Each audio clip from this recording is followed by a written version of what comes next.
Heyo, and welcome back to Vanquish, and welcome to the start of Act 3. And I've got to say, this is one hell of a really cool establishing shot for the start of the act.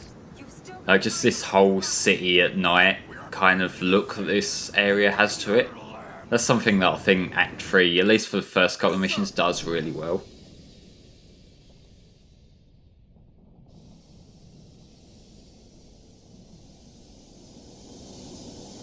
We're going on foot from here.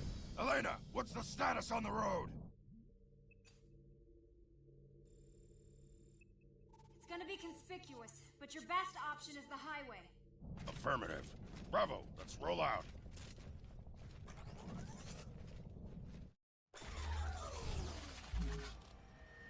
This is all the men you're taking? An MSOC fire team is in the area. We're gonna link up with them. Red Maven 1. This is Bravo 6 Actual. I'm at grid coordinate F28. Give me a sitrep on your location. We hit heavy resistance. They've got us pinned on the main staircase. Roger, Red Maven 1. Bravo on its way. Hold steady. That we can do, Bravo 6. So yeah, this mission here, Forward, it's basically, as it says in the title, it's pushing forward as the general mission idea, and it is set along this sort of highway area, and I think that's why this whole sort of city at night aesthetic is doing such great things for me. Because if you think about it, like the first couple of acts, most of it was like very grey, very like silvers and just them different kind of shades, and like that's perfectly cool. I like it.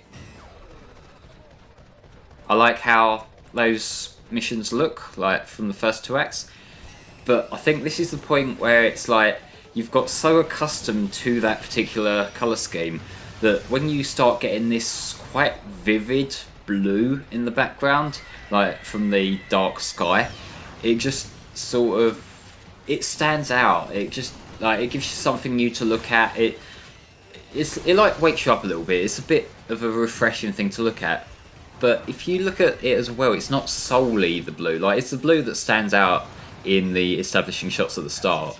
And that's like the first thing you'll notice, that we're not in this grey world anymore. If you look at the way the background is constructed, like, it's not just blues. Like, there's that green shade. It's sort of like there's a subtle gradient map going on that just looks really nice. And then you take into account the fact that there's all the really cool lighting and whatnot as well.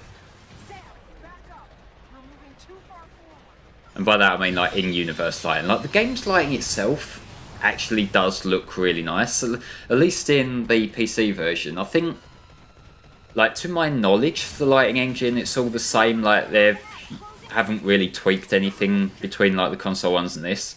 But because the console versions had that weird sort of filter over it, like the lighting didn't really get the opportunity to shine in the console ones. Like, it was very blurred, and I get that that was to like look gritty and edgy, and also probably to take a bit of strain off the console's like resources, because, you know, if there's a lot of different colours on screen at once, if there's a lot of different high resolution textures and things like that, then that can increase the workload for the system, which is why I would imagine the Xbox 360 and the PlayStation 3 would have struggled quite a bit with that. Because, like, Lord knows, I've seen them games, I talked about this already, but I've seen gameplay of those versions of Vanquish, and they have enough performance issues as it is. So you think if they were to like use proper unobscured lighting on top of all the action in the game, then it probably really would have struggled. But that's just one of the things. I know I've spent so much of this playthrough just gushing over the way that Vanquish looks and feels and performs, but like, it bears repeating.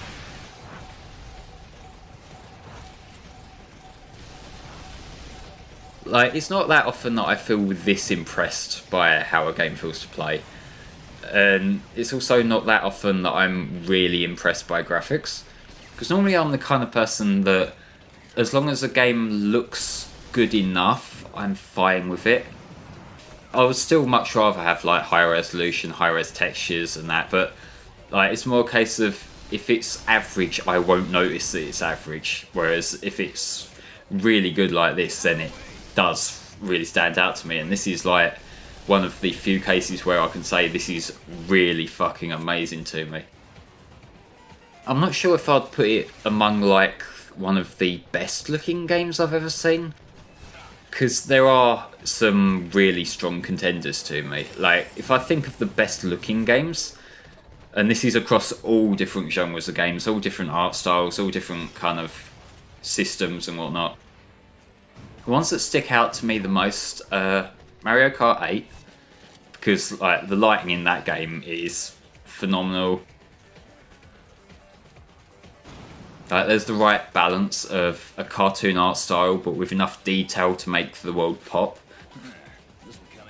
And so yeah, Mario Kart 8 looks absolutely gorgeous. It's one of the best looking games I've ever seen.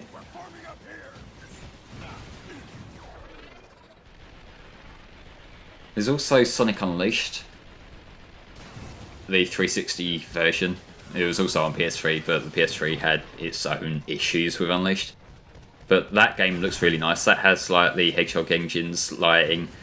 It's one of the games that made me really come to appreciate good lighting in general, because like the way the lighting maps just reflects the light from the areas off of, like, say Sonic's character model and things like that. All them little subtleties that just bring that whole game's visual style to life.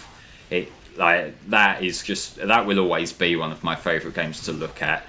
It's a shame that it's an Xbox 360 game. I would like a PC port so we can play Unleashed at 60 frames at least.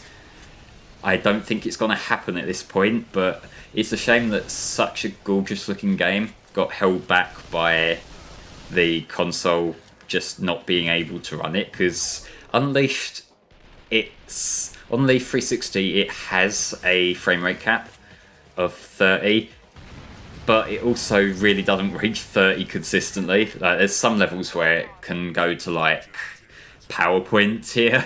I know that's a bit of a cliche to describe bad frame rates, but it does look really bad, like in terms of frame rate, particularly at about day. That level, like when you're boosting across the water in that one particular jungle area, it really slows down, and it's a shame because the actual visual style of the game is so fucking gorgeous to look at.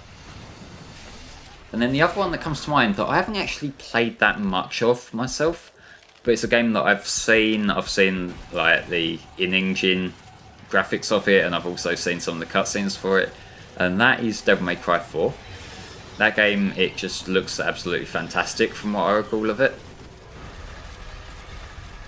And that is another one that I believe that did run at 60 on the Xbox 360 version. I think it's more consistent in the remasters, because there's a remaster now that's like on the PS4 and on Steam and stuff like that. But yeah, it's like one of them games that I haven't played it, but what I've seen of it, it does look really good. And I'm trying to think of what other games I have that just visual spectacles to me. And this is hard because it's like, I'm not one of those people who focuses squarely on graphics, but there are some games that have wowed me. I suppose like a lot of games that have their own unique art style and do something cool with it. Like one of the games that I've covered on this channel not too long ago, actually, Abzu.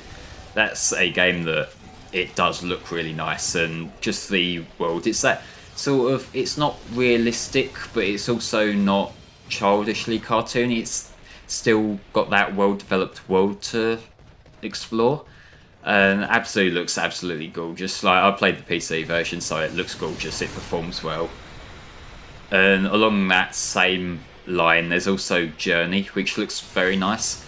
Like, the PS3 version of that only ran at 30, and I think that although it's simple gameplay wise, I think the just general look of it probably was quite intense. Like, I seem to remember that having some lighting effects going on. but when they ported that over to the PS4 version runs at 60 frames, and it looks and plays really well. Unlocked. All right, move out.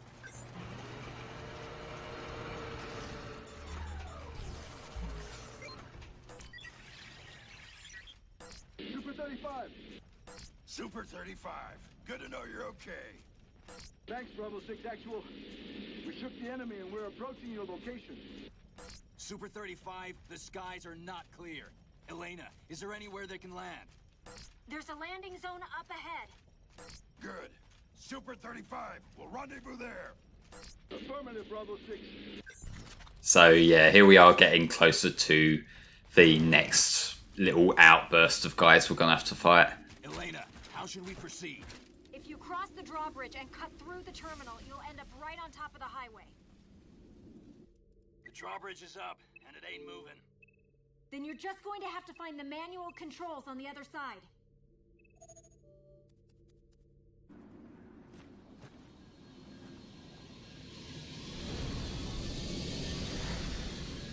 Wheels down, Bravo 6.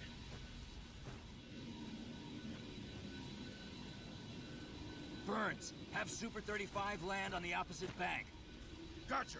You hear that, Super 35? Land on the other side of the bridge.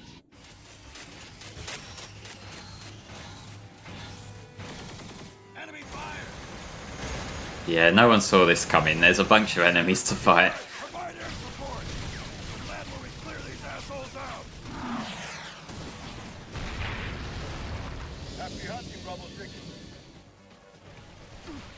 So yeah, now we're moving on to the attack mission, the second mission from Act 3.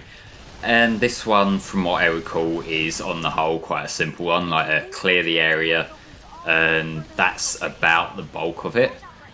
Now if you see all these different ships flying around, there are some that will land once we've got past this little section here. And it was during my first run of this game where I actually managed to glitch out an NPC character, because they were in the back of one of these ships that had landed on the floor, and he couldn't get out. Like, he was walking in place, but it seemed like his character model was too big for the ship, and so like he was just keep on walking on the spot, walking on the spot, walking on the spot. He just couldn't get anywhere, and I thought it was really fucking funny. And I actually have a little highlight of this on FlameHisWorld, like just in my Breaking Things playlist, and it did amuse me. But like, it got to the point where I had to go inside the ship and just like push him out from behind so he could get moving. I love stupid stuff like that. It's not a big glitch, it's not game breaking or anything, but just stupid little glitches like that do entertain me. I've confirmed no resistance on the far bank. Landing now.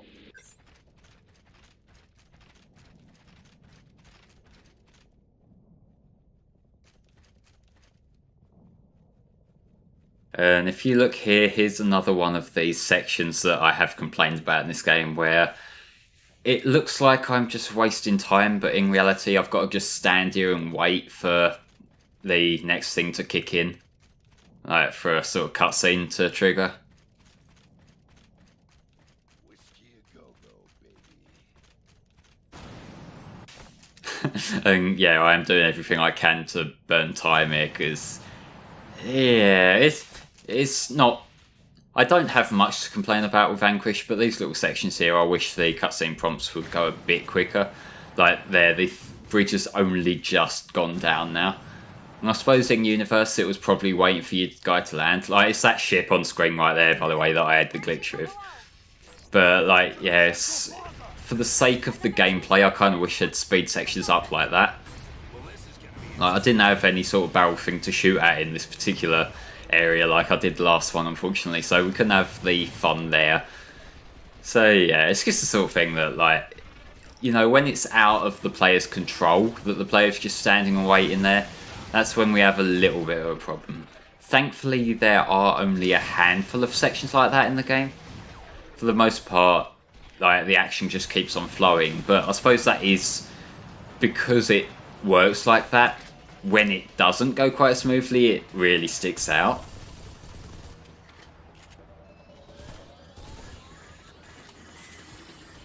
Enemies are entering the plaza. Keep your distance and return fire!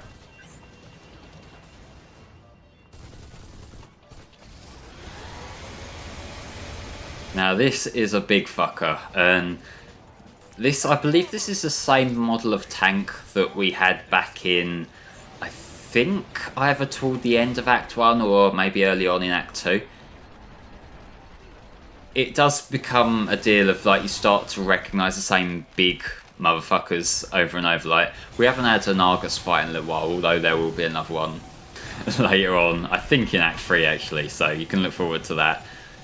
But you got stuff like the tanks, and they just sort of add on layers. Like, you notice there were a few more guys here.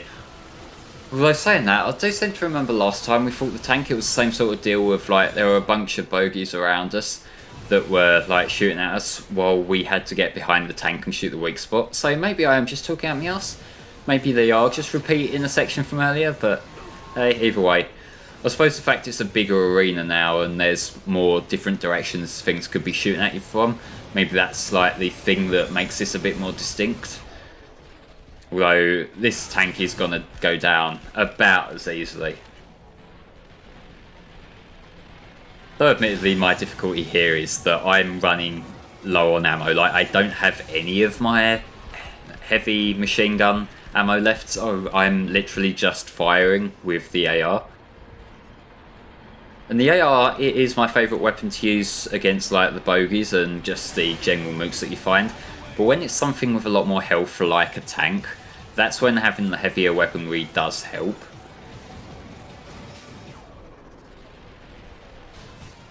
But hey, ladies and gentlemen, join me next time where we'll be continuing with Act 3. Bye bye for now.